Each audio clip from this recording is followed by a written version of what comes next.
శాపం వల్ల ఒక రాజ్యం అంతమైపోయిందంట.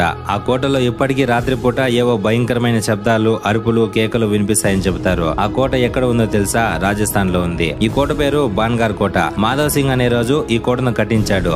ఈ కోటలో ఒక అందమైన యువరాణి ఉండేది. ఆమె పేరు రత్నావతి. ఈమె మీద ఒక మాంత్రికుడి కన్ను పడింది. ఎలాగైనా అనుభవించాలి అనుకున్నాడు. రత్నావతిని తన వశం చేసుకోవాలని మాంత్రికుడు ప్రయోగం చేసిన ఒక సెంటు బాటిల్ను ఆమెకు అందేలా చేస్తాడు. ఈ విషయము రత్నావతికి ముందే పసిగట్టి ఆ సెంటు బాటిల్ను పగలగొడుతుంది. ఆ మాంత్రికుడిని బంధించి చంపేసేలా చేస్తుంది. మాంత్రికుడు చనిపోయేటప్పుడు తన మంత్రాలతో ఈ కోటను శపించాడంట. ఈ కోటలో ఎవ్వరూ ఉండరు, అందరూ నాశనమైపోతారు అని. ఆ తర్వాత కొన్ని రోజులకే ఆ కోట ఇలా మారిపోయింది. ఆర్కియలాజికల్ సర్వే ఆఫ్ ఇండియా కూడా సాయంత్రం 6 గంటలకు కోట లోపలికి ఎవరూ వెళ్ళకూడదు అని బోర్డు పెట్టింది.